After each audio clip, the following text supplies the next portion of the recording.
From Payne City? That's Carl Thomas. That's what I was trying to make sure. Okay, ladies and gentlemen, we got to kind of move on without harm. Okay.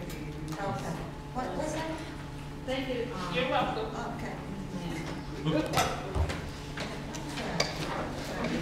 Okay, so next on the agenda is our panel discussion with Ann Wicker and Ross Peterson. So look like our panel is all here, so they just take their respective seats.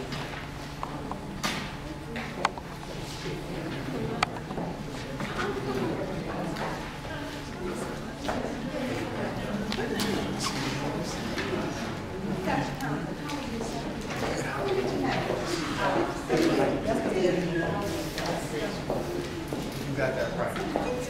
You need out.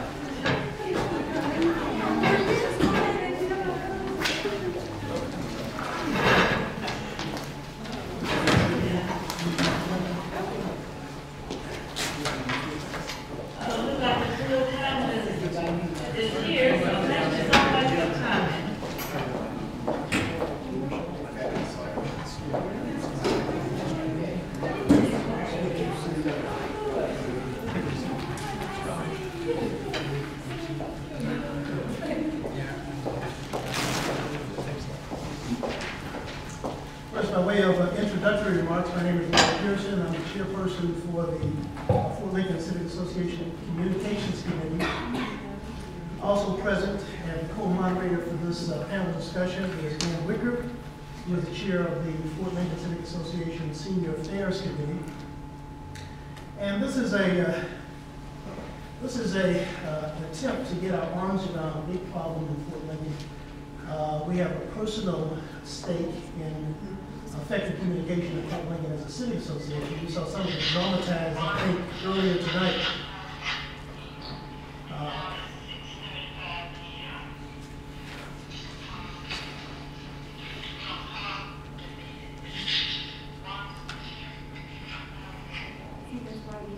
As a consequence of the fact that Fort Lincoln is constantly expanding, particularly in the last few years, geographically as well as numerically, we are now filling out our 368-acre space, and it's composed of almost 40% seniors and a variety of other kinds of housing types. Our effort tonight, in partnership with the Senior Affairs Committee, is to focus in on seniors in Fort Lincoln and strategies for bridging what we term a popularly known as a digital divide between younger members of the Fort Lincoln community who are very conversant with computers and the internet, and older members of the Fort Lincoln community, a considerable number, who by virtue of education, by virtue of income, and by virtue of age, are not nearly as familiar with the tools of the modern age when it comes to communications. And so we've asked representatives of three different entities to be present tonight. First, we've asked representatives of the housing providers in Fort Lincoln. And there are three principal types of housing providers. There's a public housing site on Fort Lincoln, 2855 Lanesburg Road. There is a privately owned senior housing facility owned by a nonprofit church. And there is the rest of the senior community in Fort Lincoln lives in condominiums and townhouses scattered throughout the Fort Lincoln community. So we've asked the representatives of first the Wesley Housing Development Corporation, Ruth Marshall, and representative for the DC Housing Authority, Don Harvey, to be present. In the way of public institutions, we have two in Fort Lincoln. One is the Higgins Cultural Center, and representing the Department of Parks and Recreation is Stuart Allen, who's their Director of Technology. The other institution here, of course, is the Thurgood Marshall Elementary School. We were unable to obtain a representative because in the middle of a transition. This school will close in June. It's uncertain what its future will be as a consequence of that going forward. We've also invited solution providers. The biggest of which, of course, is the Office of the Chief Technology Officer, And they're represented tonight by Delano Squires. And we've also asked Adi Jamo from Connected Living, which provides training, particularly targeted at seniors. They have successfully had a training program in Southeast DC for almost a year now. The final solution provider, as we term them, is Carl Hirschman, who is the Chief Executive Officer for Silver Fox Broadband. Unfortunately, he's going to be delayed getting here. He's going to be here at 7:45. But I'm going to ask us to begin with each one of the panelists, beginning with Dr. Thompson, providing an overview, and then each one of the panelists providing a 5-minute summary of their perspective, how they come at this as a housing provider, as a public institution, or as a potential solution provider. And first, I'd like to begin with introductory statement by Dr. Thompson. Good evening, everyone. Good evening. My name is John Thompson. I am the Executive Director for DC Office on Aging. Our job is to advocate and to serve seniors. Also, within the last 3 or 4 years, we've expanded the role to serve those individuals with a disability age 18 and over. And we also serve family caregivers. Roy, you and I had a chance to interact via email. So for us, of course, technology is a big thing in making sure that we get our seniors connected. I'm glad to see all the panelists here this evening. And so the closest thing that we can do, so we have, some of you all may be familiar with the Ward 5 Senior Wellness Center. So we have 6 wellness centers in the District of Columbia. And so the one for this ward, I also live in Fort Lincoln, right down the street, is in Ward 5. Okay, and so Model City Senior Wellness Center. So some of you all are familiar with that over on Ebar Street, 18th Street, right? And so we have a computer lab or a computer room in that facility, and the whole purpose is to make sure that we get our seniors connected. I understand that we want to see how we can expand into the lobbies or the recreational areas, activity areas of these facilities. And I'm going to yield to partners up here, especially for the private building. As I said before, and I'll continue to say the same message, if we have private buildings, you hold your owners accountable for providing the technology. And I'll repeat that, you hold your private buildings, once again, you make sure that your owners can pay your rent. And I get a lot of calls, especially, I'm not going to name the building here in Fort Lincoln, about the rent that's going on. So as your rent go up, you make sure you be able to get the technology that you deserve. And I'll stop there and I'll come back and say more later. And let's next move to the housing providers, beginning with Ms. Harvey. Good afternoon, everyone. My name is Yvonne Harvey. I'm here representing the Housing Authority, and as most of you know, our primary responsibility here in the city is to provide safe and affordable housing. I'm representing the Office of Resident Services. Most of our resources go into housing. So in terms of services, we rely heavily on partnerships to bring services to our public housing developments. One of our great partners, and we'll get to our day, I'm sure shortly, is Connected Living. So in terms of addressing the digital divide at some of our public housing sites, we've established a partnership with Connected Living. They launched their program, I think it was it's been about a year, I want to say last April, at one of our public housing developments in Northwest, Marco Senior. The program was such a success that our executive director made a commitment to expand the program, to put funds to expand the program to 2 additional senior sites. And those were Judiciary House in Northwest and then Community Senior over in Southwest. And we talked a little bit, Mr. Pearson, and I think at this point, our executive director would, she would love to expand the program to Fort Lincoln, to your building, Ms. Burgess. I think right now the challenge is funding. It all really boils down to the funding piece.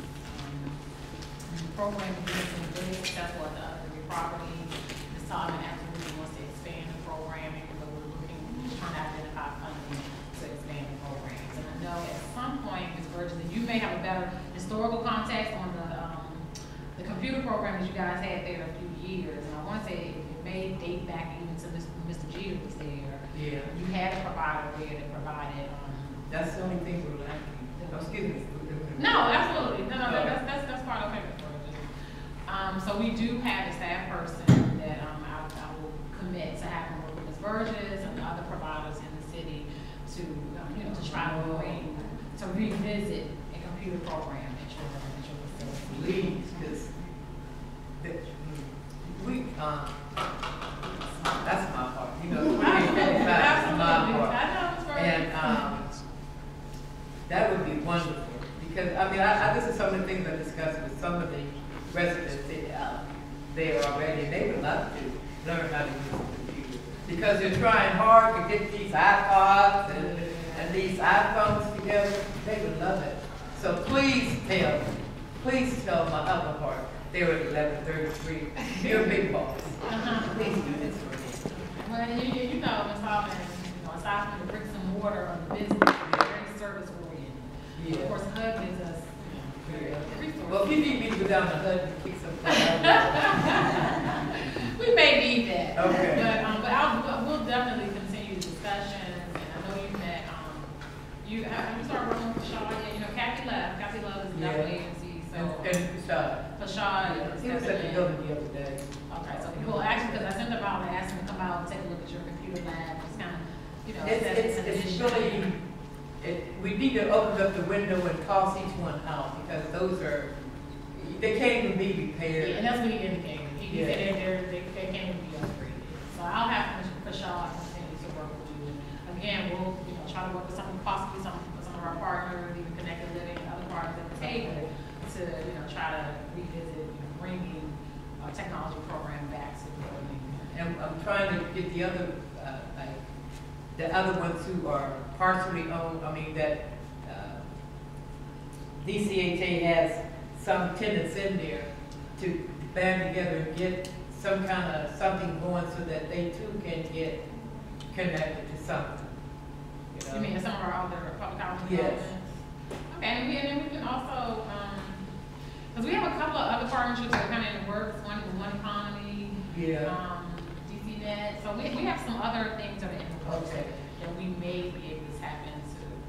But those are, some of those are still just kind of in the discussion stages at this point. And I wonder why you want. I used to get email from you all the time. I don't get email from you anymore.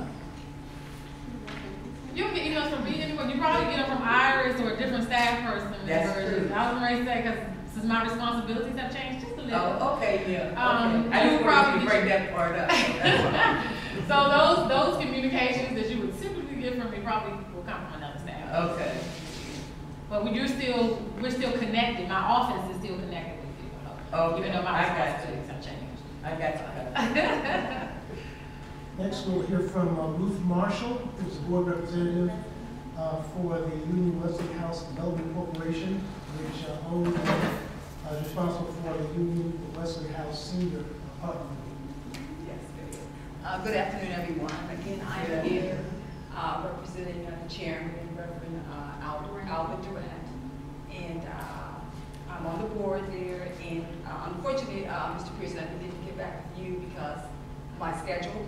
But I did read over your material, and I want you to know that Wesley House is very interested in trying to get some connectivity, for the seniors over there. We have 127 units, and we did have a relationship with RCN, but that contract, is over, and we've been working with Verizon, but we signed sort of like a non-exclusive contract with them, but they haven't been able to provide, and they come up with different excuses because of the development over there with Costco and the mall that's going on. But we would like to have a choice for our seniors, and especially if we get it at affordable cost. So I'm basically here to gather information for the board and take back with you, but to answer any questions that you may have as far as what Wesley House could do to partner up in the program. Next person we'll hear from is the Director of Technology for the Department of Parks and Recreation, Stuart Allen, in terms of their perspective on the use of the Higgins Cultural Center as a potential training place for seniors, and greatly expanded over the little tiny room they currently have. Good evening, everyone. So yes, I'm with the DC Department of Parks and Recreation. We manage and own the Theodore Higgins Cultural Center just across the way here, across the park. And our mission, part of what we do is wanting to improve the quality and the life and accessibility to DC residents and visitors as they come into the district. And in these days and changing times, communication is almost synonymous with technology. And so improving our infrastructure is something we've been doing over the past probably 4 or 5 years since I've been with the agency. We have reviewed what we are currently offering at Theater Haven Cultural Center. And there are various areas that we're going to be able to look at. We're glad to be joined with our compatriots down here with Octo, and looking at the data that is coming to the center, as well as our Wi-Fi capabilities and so forth. And we want to be an area where we can have both our senior population, as well as I know in the summers, with the pool opening and things like that at the center, we have a lot of young people coming by as well. To be able to provide an area to help not only give people access to the World Wide Web and technology, but also give them training in those areas. Currently, our site manager at the site does trainings on a regular basis, normally once a week. For right now, it seems the demand really is only pushing 2 to 3 people per week. And so looking at how we can maybe better market that or better expand the offerings there, to have more people in and maybe put it on more of a regular schedule. Because right now it seems like with those who come in and are curious, it's the same 2 or 3 people who come in to get anywhere from basic training on learning how to use and interact with the computer to learning actually how to engage in word processing, internet access, things like that. And so with the variety of skill levels we have in this area, knowing what kind of programming to offer is very important, and there would be probably some research we would need to do into that to know what kind of programs would best fit this community. Right now, like I said, our demand is like 2 to 3 people using the computers in a training sense. We do have roughly, from what I'm understanding, 12 to 14 folks coming in a day, just as our normal coming through to use the site. A lot of that is driven by our activities. So when there is a meeting or there's a particular group that are having an activity there, I know we have a very large pottery area there that many of our aging community takes advantage of. That tends to be one of the main draws. And we have, obviously, the small computer lab now, which has 3 Dell PCs. Those PCs are currently 3 years old, which normally between the 3-year mark is when we look to replace our PCs. And we do have capacity to do that at this point, so we can upgrade the lab to newer monitors and newer PC units. We just did a nice renovation over at Raymond Recreation Center on Saturday. The mayor was there to join us for opening. And so we do have the capacity to expand the individual units of what we're offering at with each workstation, as well as look at bringing in a higher quality of data connectivity, as well as Wi-Fi. So a lot of this will have to do with the demand the community puts on the center and how big of a resource they take advantage of. We are able to expand as demand requires, and it is nice that we are, here we have this very wonderful center up here, and if we can continue to market that well and bring in more people, we can definitely look at expanding our capacity and the number of people we're able to serve. And now moving to the third part of the panel, where we're talking about potential solution providers. And of course, training is key when it comes to senior, particularly empathetic training that takes into consideration unique needs and of the senior population. Fort Lincoln, I'd have to say the seniors not just of the age of 60. I would, from my experience, the average senior is like in the mid-70s to 80s. And so obviously there's a unique population to attempt to train.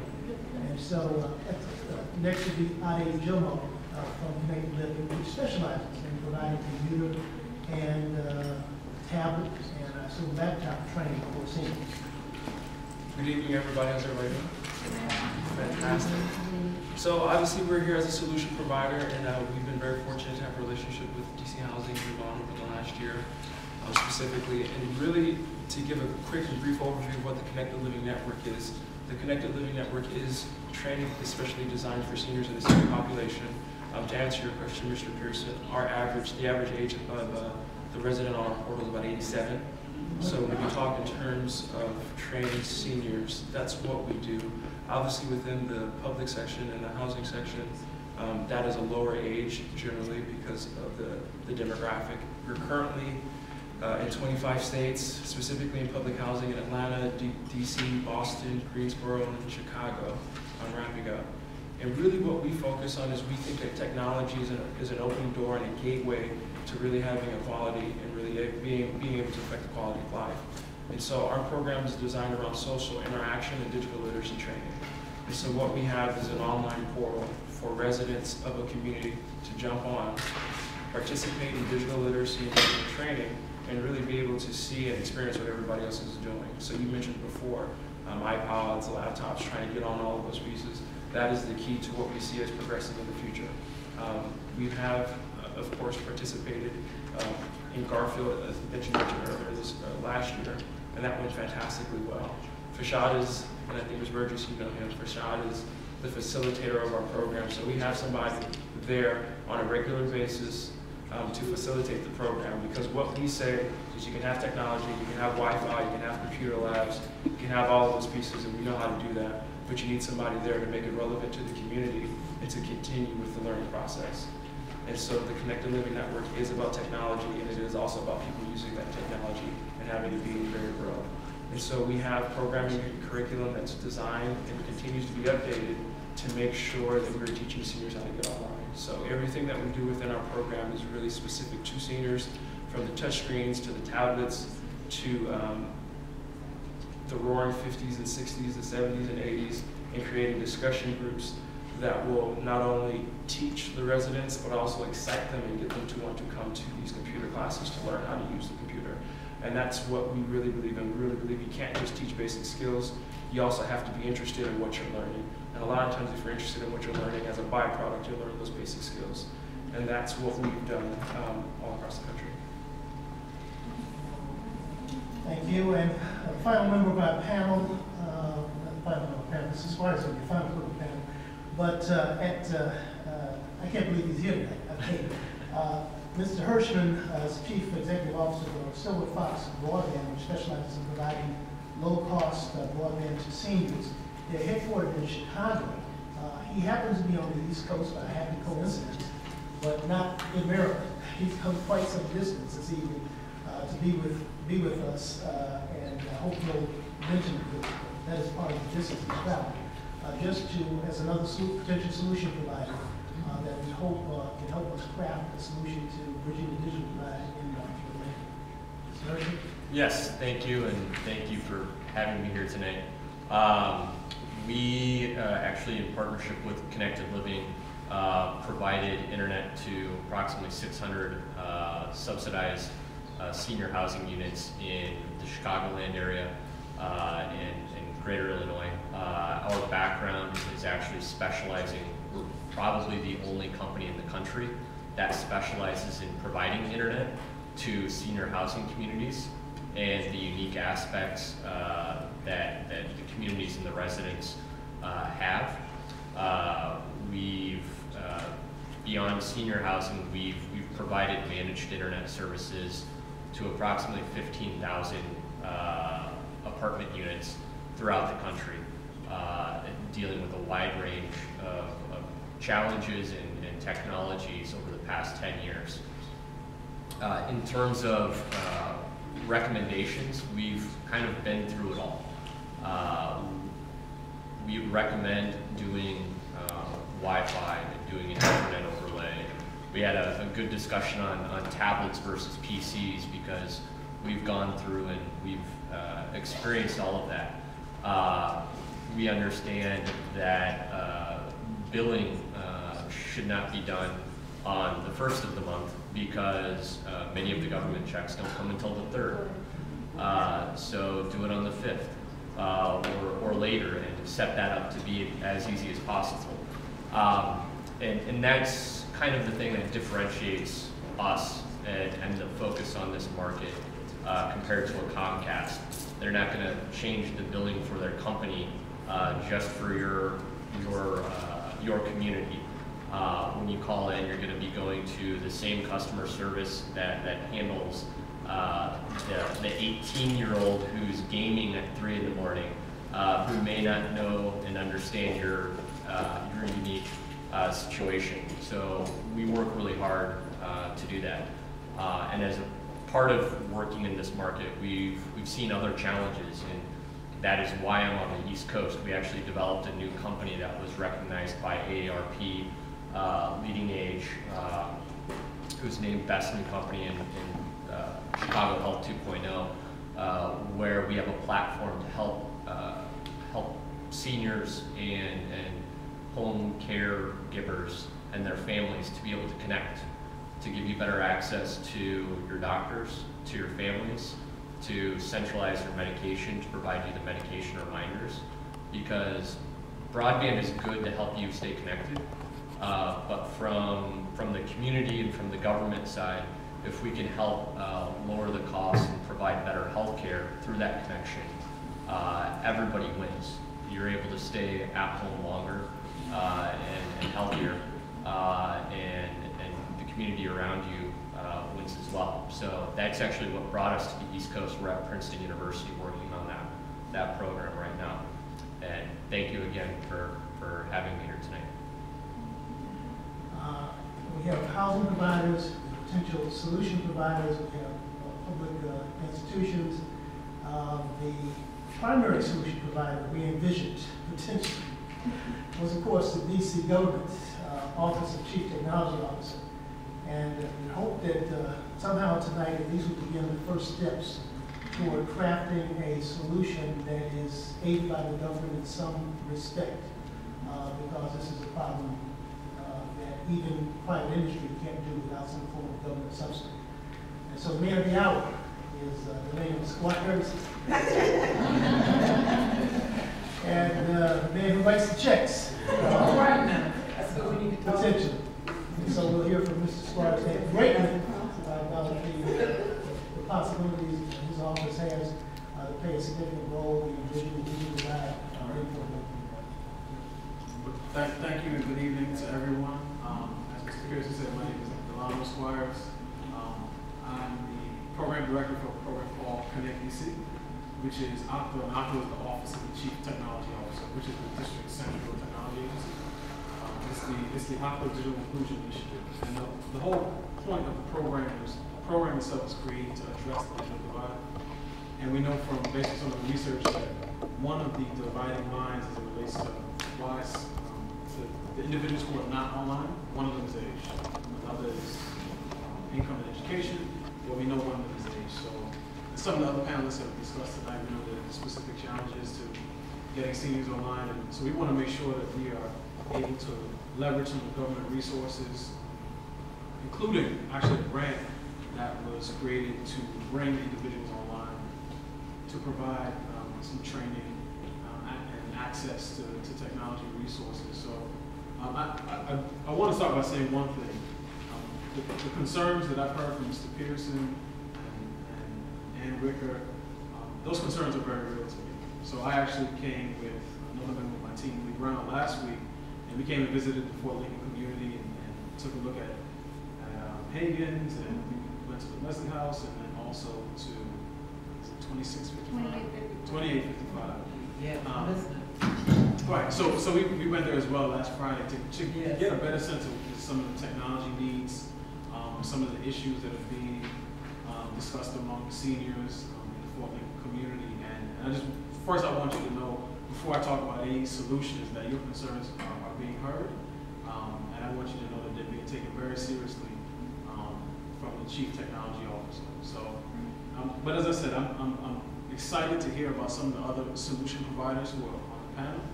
And definitely look forward to working with someone to craft a solution that makes sense for Fort Lincoln, given some of the specific needs of the community, because the community is set apart geographically from some areas, other areas of the city. We want to make sure that we're bringing the best solution. So I know, Mr. Pearson, we talked about whether one of those solutions is expanded access in the rec center, whether one is providing technology resources, particularly in public housing, and then potentially maybe something in some of the other buildings. But those are things that, particularly the last point, are things I have to make sure of before I commit to them. But as I said, we're definitely interested in what it is that you have to say. And I mean, Stuart actually took one of the questions right out of my mouth in terms of what what types of programming will work best for seniors in Fort Lincoln, because that's important. Right. Because I know oftentimes when it comes to government, not just district, but state and federal, when they talk about the digital divide, it's almost always framed as an issue around education and workforce development. But if you're a senior and you're retired, working on your resume might not be as important as communicating or having a video chat with your grandson or great-granddaughter 2 states over. So we know that there's specific challenges and specific needs. So as I said, your concerns are very real and they're being heard, and I'm looking forward to us crafting some solutions in the very near future. Can I ask as a first step that the members of the panel communicate with each other, particularly potential solution providers, about what it would take to work collaboratively together, to what questions you need answered, to determine whether or not you'd be able to provide broadband service, for example, in some of the facilities. So can I ask Mr. Hirschman, Mr. Janot, Mr. Allen, if you have any questions directed to Daniel Squires, to put that in, and also, of course, the housing providers. Whether you have any questions asked of Mr. Squires that would fit the needs that you have at your unique buildings. Fundamentally, it comes down to cost. Internet can be put just about anywhere. We've done it from steel mills to freezers to warehouses. So large concrete buildings, some people will say is a challenge, but you can do Wi-Fi, you can do hardline internet. We've done it, it can be done. It really comes down to a cost of the infrastructure within the building. Most likely the infrastructure that's there isn't good or won't be good moving into the future. So building a platform that works not just now, but will work 10 years from now. So you're not constantly having to come back and come back to Mr. Squire and say, so we need to rebuild that network. It's not fast enough. So looking with that foresight, that is the biggest challenge, is building it right the first time, and then the ongoing operating costs are somewhat nominal compared to that initial infrastructure cost. And potentially working with the city with fiber infrastructure or other broadband access can significantly lower that monthly cost.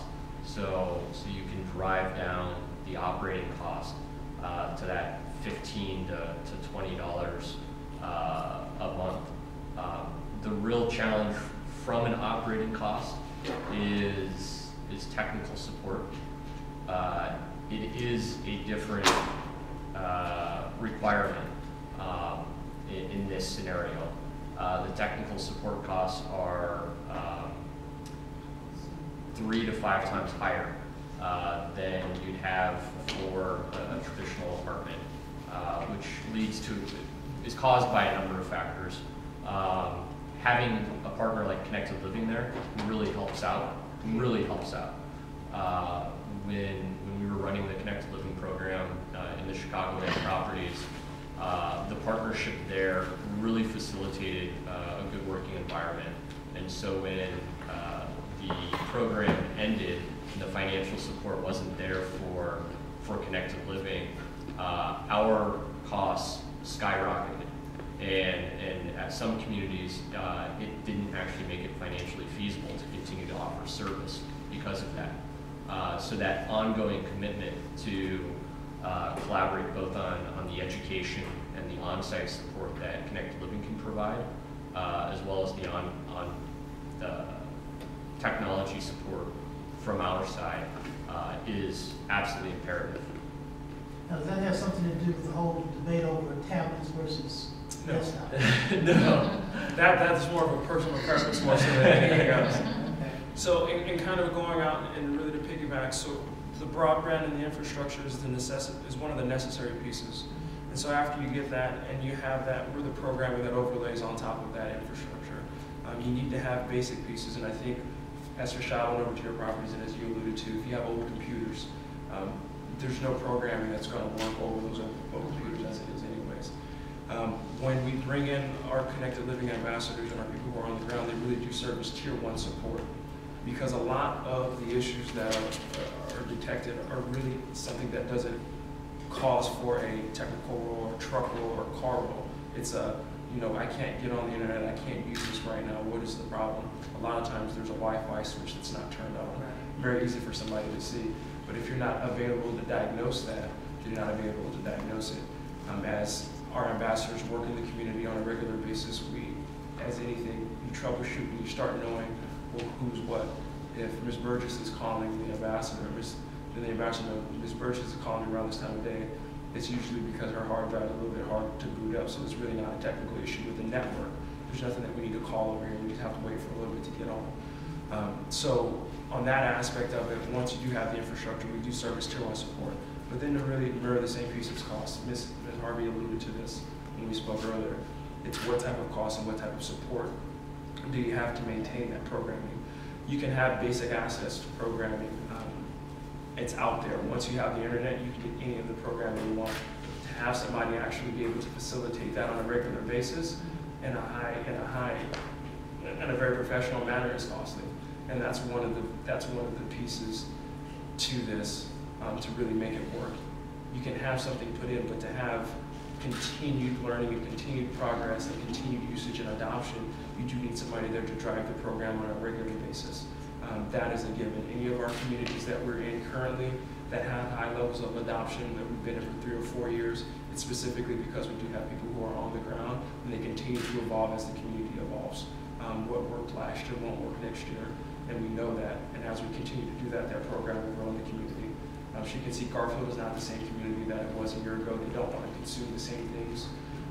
They want different levels. You know, they want webcams. Some of the people go out and they'll get their own cameras. They'll get their own laptops. They'll get their own PCs. And so that's really our piece. We have the programming overlays to use the infrastructure that they put in. So when they're putting in the bandwidth, they know exactly what we're going to need, and they know what they're going to need in the future. If we're having everybody in all the buildings Skyping, they're going to say, you know, the Skyping is going up. We're going to need a little bit more bandwidth, but that's the things that go on during the initial planning period to go forward. To piggyback on top of some of that, that training and things changing, Windows 7 opposed to Windows 8. You can't control when Microsoft does a release. And so in 3 years, if there wasn't anybody to support you in walking you through the updates, now you have virus-ridden computers, which are causing the internet to be slower for the rest of the people. And that's where that ongoing support, a 1 year or a 2 year session is great then, but what happens when you've got this network that can continue to last 5 or 10 years down the road? Suddenly, because it becomes slow because there's users with viruses, or you have outdated infrastructure, nobody to do the upgrades, nobody to do the changes. Look how much the internet's changed in the past 5 years, the past 2 years. Suddenly, you would just age out of what's possible, and you'd have the major effort that was done really be for naught. And to continue along the same line, as you do get that, and as you do get those updates, and as you do get the change, it is exactly the same. So you're trained on a Windows computer or a Windows platform. Maybe you decide to get an Apple platform or an Apple computer. Nothing works the same. And as nothing works the same, well, everything is broke. This is not what we're accustomed to. And that's really where you do get the ongoing piece of continue to maintain, continue to support. Our program in and of itself is a platform. It's software. You can access it anywhere. I can access it on my phone if I wanted to right now. And software continues to develop and grow just as everything else does. And so one of the pieces is repetition. So when you keep repeating things, then you get set courses. But as everything evolves, you need to change that as well. And so that's really where we come in, as we provide that continuing ongoing support as the internet continues to change. I mean, you talk about broadband, you talk about fiber. We had training classes and somebody said, this is great, I've got a computer, we've done this. They had a gateway from 1992 that they never took out of the box. Well, that's great, I'm thrilled you have a computer, but that computer is not going to be able to do anything except for adding numbers. It won't even handle what you need to basically get onto an internet now. People have to understand that, and they have to understand it in a very tactile way, and something that's not demeaning in any sort of way, but really explaining. And that's what we do. We have the care center, and we focus on our seniors, and that's all that we focus on. So we know how to talk to our seniors, and we know how to construct our program to meet their needs. Very simply. And I think one word that I think will sum up a lot of what we've just heard just now is sustainability. And even with some of the grant funding that we have, it's very attractive to say, well, let's use this grant funding to fund this program, but then what happens when the funding runs out, which it will inevitably.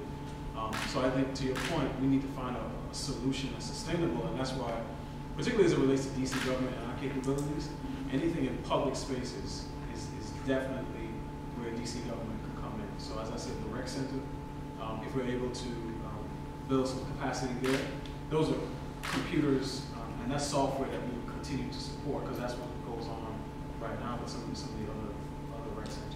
The rec center is only room for 3 computers, and are they going to use a larger room? In that small room, but then there's, and I mean, Stuart can speak to this a lot better than I can, but then there's a larger multi-purpose room that could be potentially used. Where the ceramics are?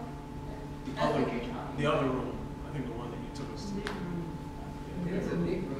That's where we have our meetings. No, he's not talking about the humongous. The one next Talking to about the other one. Ceramics, where the Walk ceramics by. are. And one of the things, even to jump in on that, is as you have a room and say you have 3 computers and you're looking at that scope, well, if you have a 10-hour day, and through that 10-hour day, every 45 minutes, you're running different classes and different sessions. You no longer have a 3-computer lab. You're training 40 to 50 people a day if it's training, or if they're going on and doing different sessions.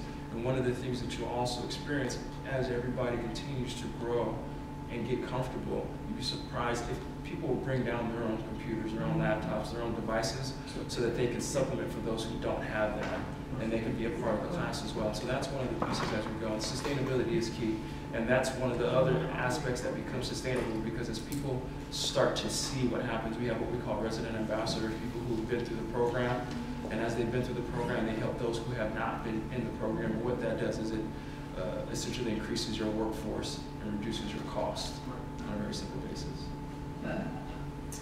My question is, I have a computer, and with my computer came their own technical assistant with it. Are the computers that we're purporting to get that with that capability of having their own?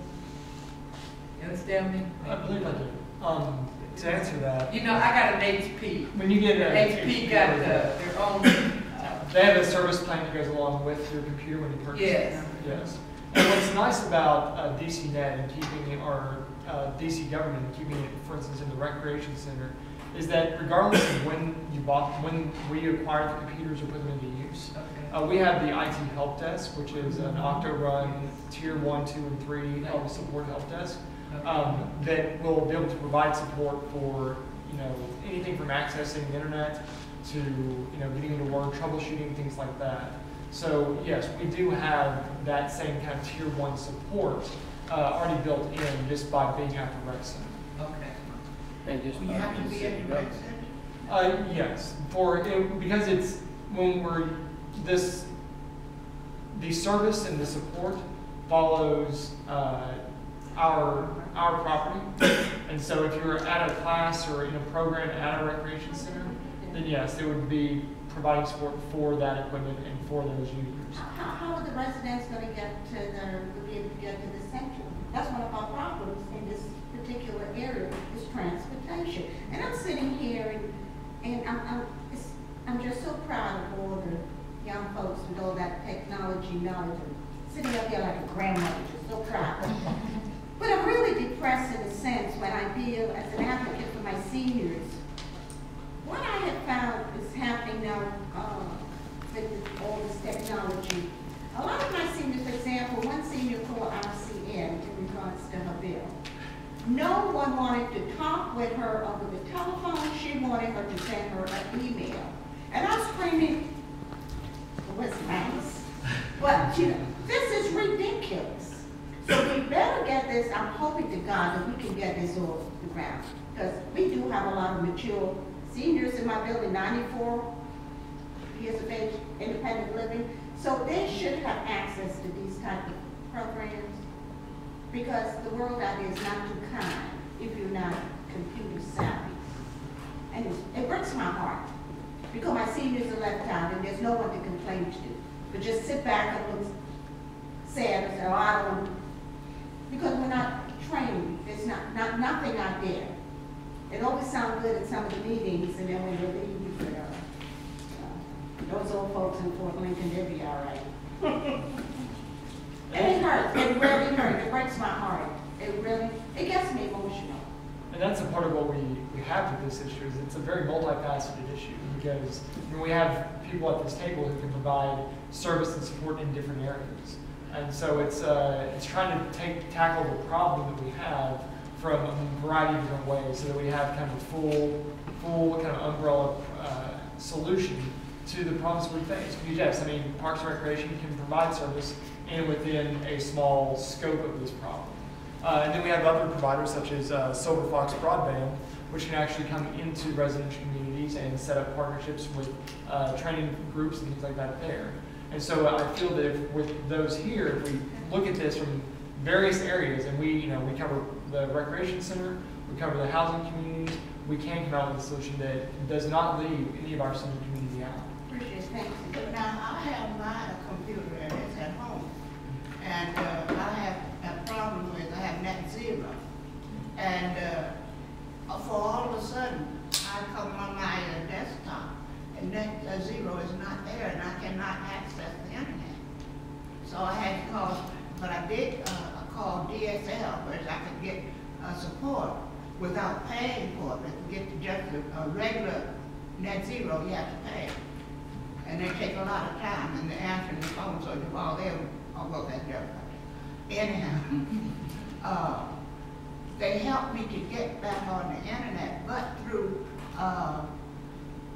that C with the orange line through it.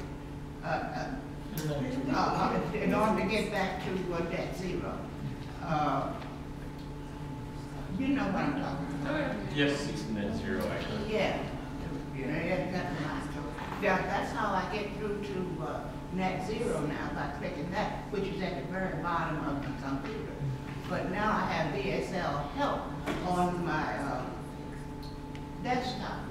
But I would like to have my net zero DSL on the desktop so that I can access the internet at will instead of having to go through this process, because it went off again while I was working on it today. So that's actually really helpful, because I think it shows the people here the challenges when you have multiple service providers going into a community.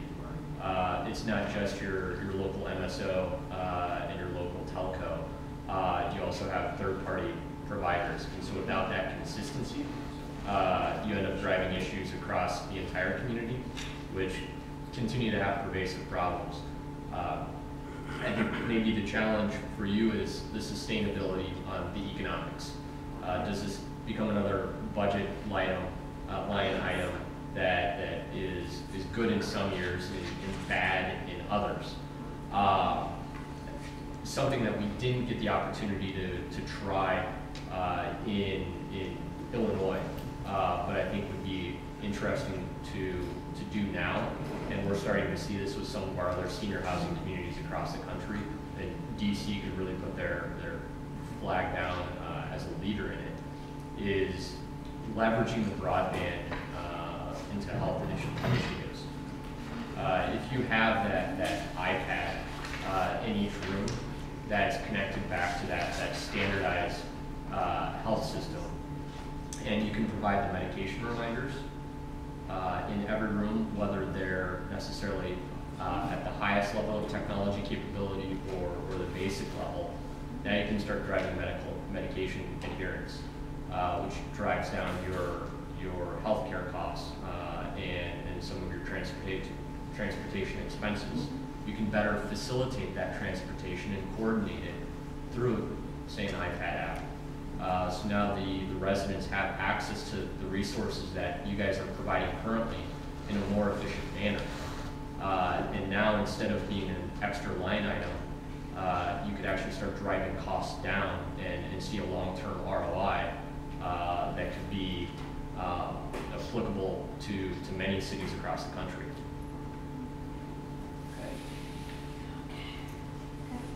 Yeah, I have noticed that seniors that have computer training, they get jobs.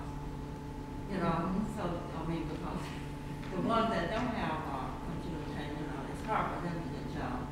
But I'm saying, in the community, if we, the seniors in the community will have to go to the culture center for training? I think that's one of the solutions actually being proposed. So the way I'm thinking about it is